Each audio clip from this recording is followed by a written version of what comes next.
तो हेलो प्रिय छात्रों, आपका अपना पसंदीदा यूट्यूब चैनल एम के स्टडी पॉइंट में आप सबका स्वागत है। आज हम लोग पढ़ने वाले हैं बिहार बोर्ड कक्षा 10 का केमिस्ट्री का चैप्टर 1 का, जिसका आपका शीर्षक है रासायनिक अभिक्रियाएं एवं समीकरण।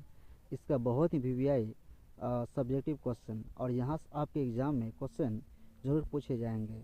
बिहार बोर्ड एग्ज़ाम में यहाँ से क्वेश्चन आपका निश्चित गारंटी के साथ ही पूछे जाएंगे। ठीक है, तो इसलिए चलिए इसको हम शुरू करते हैं। देखते हैं आपका पहला क्वेश्चन दिया गया है, वायु में जलाने से पहले मैग्नीशियम रिबन को साफ क्यों किया जाता है। वायु में जलाने से पहले मैग्नीशियम रिबन को साफ क्यों किया जाता है।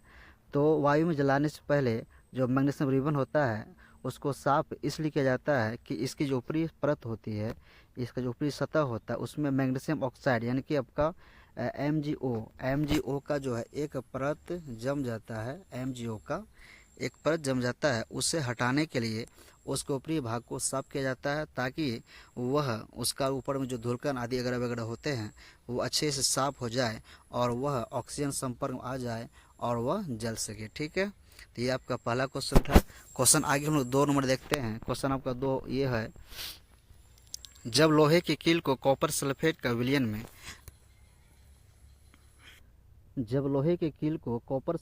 विलयन में डुबाया जाता है तो विलयन का रंग क्यों बदल जाता है।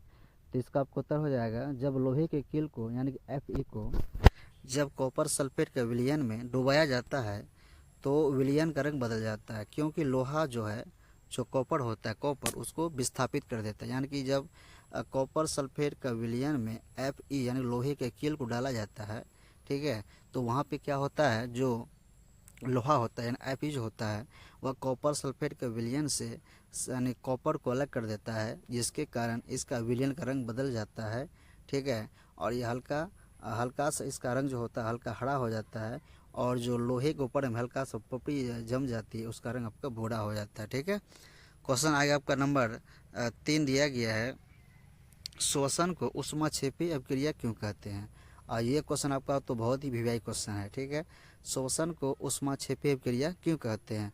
तो इसका उत्तर हो जाएगा, श्वसन के दौरान अंदर लिए गए ऑक्सीजन द्वारा भोजन विघटित होता है। यानी कि हम लोग भोजन खाते हैं, ठीक है, और जो श्वसन क्रिया लेते हैं, श्वसन क्रिया करते हैं, और श्वसन क्रिया के दरमियान जो हमारे अंदर ऑक्सीजन जाती है तो उसके द्वारा क्या होता है, हमारा भोजन टूटता है, विघटित होता है, और इस प्रक्रिया में क्या होता है, ऊर्जा मुक्त होती है। इसीलिए श्वसन को ऊष्माक्षेपी अभिक्रिया कहा जाता है। ठीक है, क्वेश्चन आगे आपका नंबर 4 में दिया गया है, लोहे की वस्तुओं को पेंट क्यों किया जाता है। लोहे की वस्तुओं को पेंट क्यों किया जाता है। तो इसका आपको उत्तर हो जाएगा, लोहे की वस्तुओं को पेंट इसलिए किया जाता है ताकि उसमें संक्षारण नहीं लगे, यानी कि लोहे में जंग नहीं लगे।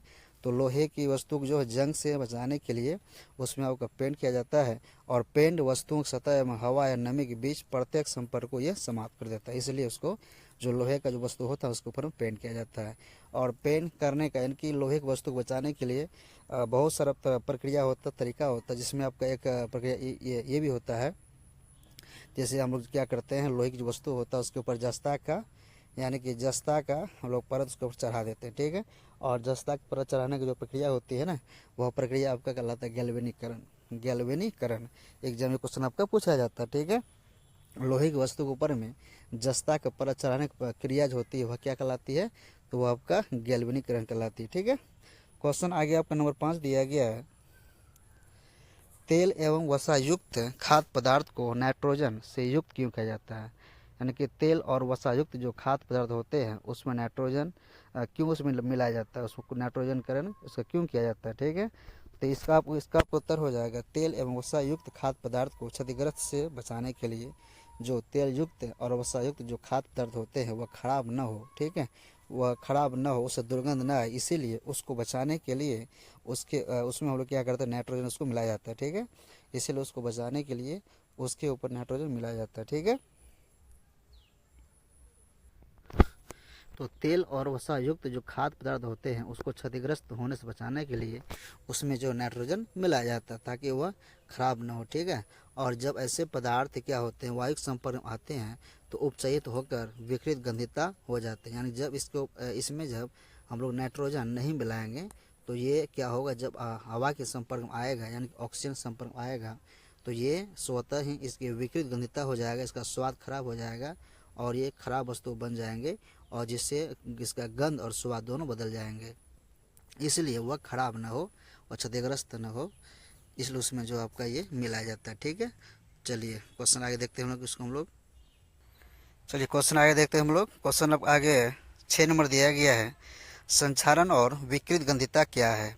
संक्षारण जो होता है, संक्षारण वह रासायनिक प्रक्रिया है। ठीक है, संक्षारण एक क्या, संक्षारण एक रासायनिक प्रक्रिया है जिनमें धातुएं जो होती है वायु से या नमी या अम्ल से अभिक्रिया कर अवांछनीय पदार्थों का निर्माण करता है और इसी क्रिया से लोहे में जंग लग जाते हैं। यानी कि क्या होता है, नमी हो गया, ये नमी क्या करती है, जब नमी वायु के संपर्क में आता है ना तो वे अभिक्रिया करने के बाद जो है कुछ बेकार पदार्थ का उत्पत्ति करता है और वही बेकार पदार्थ क्या होते हैं, लोहे में जंग लग जाते हैं। ठीक है, जम जाते हैं और यही क्रिया आपका कहलाता है संक्षारण।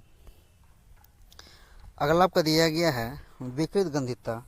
विकृत गंधिता जब क्या होता है, वसा तथा तेल से बने खाद्य पदार्थों में उपचयन, ठीक है, उपचयन की क्रिया के कारण अरुचिकर गंध और स्वाद उत्पन्न हो जाता है तो वह विकृत गंधिता कहलाती है। यानी कि जब हम लोग क्या करते हैं, वसा और तेल से बने जो खाद्य पदार्थ होते हैं, ठीक है, जब वह ऑक्सीजन से ऑक्सीकरण हो जाता है, ठीक है, यानी उपचयन हो जाता है, उस क्रिया के द्वारा क्या होता है, उससे जो है ना यानी कि बेकार की गंध आती है, उसका स्वाद खराब हो जाता है और यही जो प्रक्रिया उत्पन्न होती है, स्वाद जो खराब होता है, यही क्रिया आपका कहलाता है विकृत गंधिता। ठीक है, क्वेश्चन आगे आपको दिया गया है 7 नंबर में, अवक्षेपण अभिक्रिया से आप क्या समझते हैं, उदाहरण देकर समझाइए। अवक्षेपण अभिक्रिया से आप क्या समझते हैं, उदाहरण देकर समझाएं। ठीक है।